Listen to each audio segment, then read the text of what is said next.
Hello दोस्तों, मुंबई की Indians के नए कप्तान हार्दिक पांड्या की अगुवाई में अपनी पहली जीत को तरस रही है। वही गुजरात हैदराबाद के बाद आज यानी 1 अप्रैल को राजस्थान ने भी मुंबई को उन्हीं के घर में पछाड़ दिया, जहां संजू सैमसन ने टॉस जीतने के बाद मुंबई पल्टन को पहले बल्लेबाजी करने का न्योता दिया था। जहां राजस्थान की ओर से ट्रेंट बोल्ट ने अपने पहले ओवर में ही रोहित शर्मा और नमन धीर के रूप में 2 विकेट झटके। दोनों बल्लेबाज खाता भी नहीं खोल पाए थे। इसी के साथ ईशान किशन ने दूसरे ओवर में नांदे बर्गर को छक्का और चौका जड़कर पलटवार किया और इस ओवर में 12 रन ले लिए और तीसरे ओवर में ट्रेंट बोल्ट के नाम की बिजली कौंधी और उन्होंने डेवाल्ड ब्रेविस को पहली ही गेंद पर चलता किया और ईशान किशन की पारी भी लंबी नहीं हो सकी और 14 गेंदों में 16 रन बनाकर ये सलामी बल्लेबाज भी चलता बना और बर्गर ने उन्हें संजू सैमसन के हाथों कैच आउट करवा दिया और पावर प्ले के आखिरी ओवर में हार्दिक पांड्या ने पलटवार कर बर्गर के खिलाफ 3 बाउंड्री जड़कर 6वें ओवर में 16 रन बटोरे।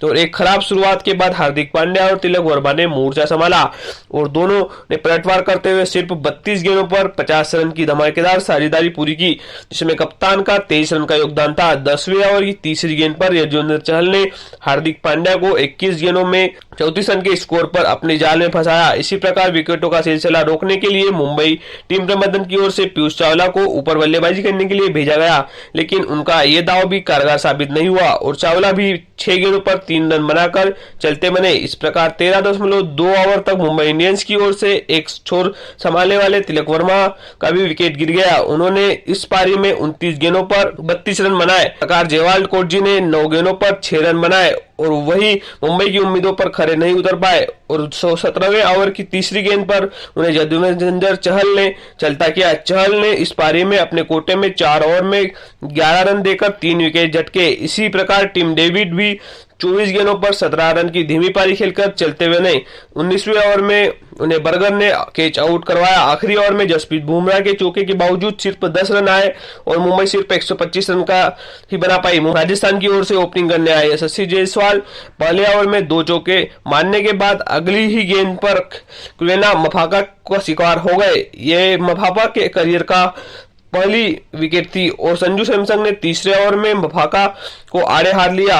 उन्होंने दूसरी और फिर चौथी 5वीं गेंद पर चौके जड़ते हुए 5वें ओवर में आकाश मधवाल ने आते ही संजू सैमसन को बोल्ड किया, जहां संजू ने 10 गेंदों पर 12 रन बनाए और संजू सैमसन को आउट हो जाने के बाद 14 गेंदों पर कोई भी बाउंड्री नहीं आई, जिसके दबाव में जोस बटलर 16 गेंदों पर 13 रन बनाकर आउट हो गए और रियान पराग ने दबाव में दूर करने के लिए जेराल्ड कोटजी के खिलाफ 2 बैक टू बैक चौके जड़े और 9वें ओवर और 10वें ओवर में राजस्थान के बल्लेबाज कोई भी बाउंड्री नहीं मार सके। दोनों ओवर में क्रमशः 8 और 5 रन आए। जेराल्ड कोटजी के द्वारा डाले गए 11वें ओवर में कुल 11 रन आए, जिसमें अश्विन और पराग ने एक चौका जड़ा।